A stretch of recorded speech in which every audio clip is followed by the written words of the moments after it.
മുഖ്യമന്ത്രി പിണറായി വിജയനും മന്ത്രിമാരും വീണ്ടും വിദേശയാത്രയ്ക്കൊരുങ്ങുന്നു. ലോക കേരള സഭയുടെ മേഖലാ സമ്മേളനങ്ങൾക്കായാണ് വിദേശയാത്ര. ലോക കേരള സഭയുടെ മേഖലാ സമ്മേളനങ്ങളിൽ പങ്കെടുക്കാൻ അമേരിക്കയിലേക്കും സൗദി അറേബ്യയിലേക്കുമാണ് യാത്ര. അതേസമയം ലോക കേരള സഭയുടെ പേരിൽ മന്ത്രിമാർ വിദേശ ടൂറിന് ഒരുങ്ങുന്നുവെന്നായിരുന്നു പ്രതിപക്ഷ നേതാവിന്റെ വിമർശനം. ഈ വർഷം ജൂണിൽ അമേരിക്കയിലും സെപ്റ്റംബറിൽ സൗദിയിലും ലോക കേരള സഭ മേഖലാ സമ്മേളനങ്ങൾ നടത്താനാണ് സർക്കാർ തീരുമാനം. ഇതിൽ പങ്കെടുക്കാനായാണ് മന്ത്രിമാരുടെ വിദേശയാത്ര. സമ്മേളനങ്ങളുടെ നടത്തിപ്പിനായി ചീഫ് സെക്രട്ടറി അധ്യക്ഷനായ 2 സബ് കമ്മിറ്റികൾ രൂപീകരിച്ച് പ്രിൻസിപ്പൽ സെക്രട്ടറി ഉത്തരവിറക്കി. പ്രവാസി മലയാളികൾ കൂടുതൽ അധിവസിക്കുന്ന രാജ്യങ്ങളായതിനാലാണ് USA, സൗദി അറേബ്യ എന്നിവിടങ്ങളിൽ മേഖലാ സമ്മേളനങ്ങൾ നടത്താനുള്ള തീരുമാനമെന്ന് ഉത്തരവിൽ പറയുന്നു.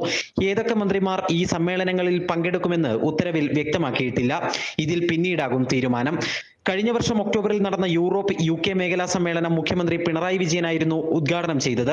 മന്ത്രിമാരുടെ യാത്ര ടൂറിനാണെന്നായിരുന്നു പ്രതിപക്ഷ നേതാവിന്റെ വിമർശനം.